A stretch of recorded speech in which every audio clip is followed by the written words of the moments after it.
अस्सलाम वालेकुम everyone. I hope आप सब लोग ठीक होंगे।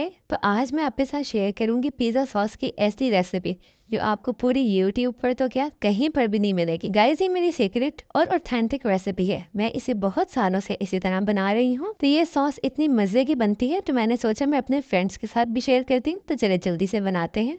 तो सबसे पहले हम लेंगे 1 किलो टमाटर। मैं 1 किलो टमाटर की रेसिपी आपको बताऊंगी। टमाटर को हमने बड़े बड़े टुकड़ों में काट के सॉस पैन में ऐड कर लिए। अब हम इसमें शामिल करेंगे 300 ग्राम यानी 2 बड़े साइज के कटे हुए प्याज। आप किसी भी किस्म का प्याज ऐड कर सकते हैं जो आपके पास अवेलेबल हो।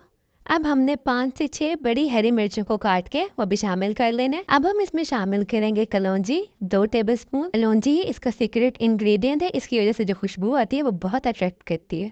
1 टेबलस्पून या हस्बे जायका नमक डालते हैं।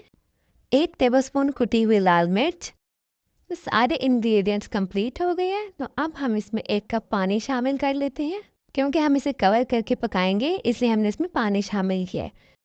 चलें, अब हम इन सारी चीज़ों को अच्छी तरह मिक्स कर लेते हैं और आंच हमने तेज़ रखनी है क्योंकि हमने इसे कवर करके पकाना है। सारी वेजिटेबल्स को टेंडर करना है, इसीलिए हमने इसे रफली चॉप करके डाला है।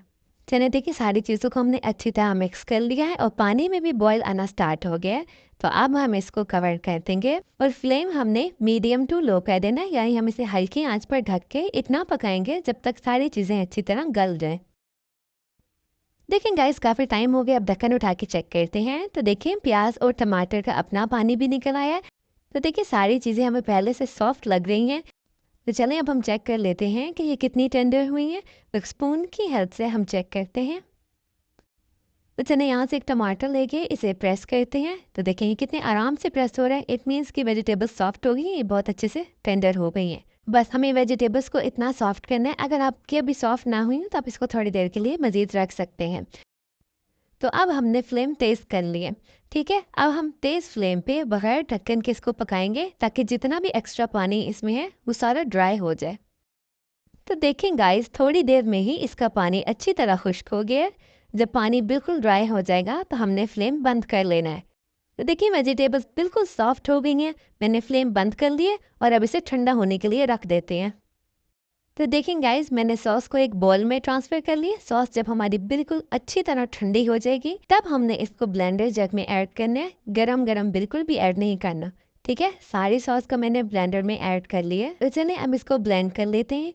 तो पहले हम 1 से 2 बार इसको पल्स करेंगे ताकि ये थोड़ी सी रनी हो जाए और बाकी सॉस इजीली ब्लेंड हो सके। तो देखिए हमने इसको बिल्कुल बारीक ब्लेंड करना है। आपने देखा है ये कितनी आसानी से ब्लेंड हो गई। हमने इसमें बिल्कुल भी एक्स्ट्रा पानी नहीं डाला। तो टमाटर हमारे इतने सॉफ्ट थे कि वो खुद ही ब्लेंड हो गए, पानी की बिल्कुल जरूरत नहीं पड़ी। तो देखिए हमने इसे इतना बारीक ब्लेंड करके पेस्ट बना लेना है, यानी इसकी कंसिस्टेंसी हमने इसी तरह से गाढ़ी रखनी है। ठीक है, देखिए ये कितनी गाढ़ी है और सॉस हमारी तैयार हो गई है। अब हम इसको एक बाउल में निकाल लेते हैं। तो गाइस, हमने 1 किलो टमाटर से इतनी ढेर सारी सॉस बना ली है। यकीन करें इसकी खुशबू इतनी अच्छी है और इसका जायका इतना मजे का है कि इसके बगैर तो पिज्ज़ा बिल्कुल अधूरा है। जितनी सॉस हमने बनाई है तकरीबन 2 से 3 टेबलस्पून सॉस भी अगर हम यूज़ करते हैं तो इस क्वांटिटी से हम तकरीबन मीडियम साइज़ के 10 पिज़्ज़ा बना सकते हैं। यानी 10 पिज़्ज़ा पे हम ये सॉस आराम से लगा सकते हैं। तो गाइस, ये सॉस आप पिज़्ज़ा पे, सैंडविचेस में बहुत आराम से यूज़ कर सकते हैं और आप इसे 1 महीने के लिए जिपलॉक बैग में डाल के फ्रीज भी कर सकते हैं। जब आपका दिल चाहे आप डिफ्रॉस्ट करें और यूज़ करें। तो गाइस, सॉस तो आपने बहुत सारी ट्राई की होंगी, आप इसे भी एक बार ट्राई करके देखें। बगैर ऑयल के हमने इसे बनाया है। गाइस, अगर आपने मेरी इस क्यूट पिज़्ज़ा की रेसिपी नहीं देखी तो मैं आई बटन में लिंक देती हूँ, आप देखिए। बच्चों के लिए एक यूनिक आइडिया है। आप भी इस मज़ेदार सी चटपटी पिज़्ज़ा सॉस को ट्राई करें।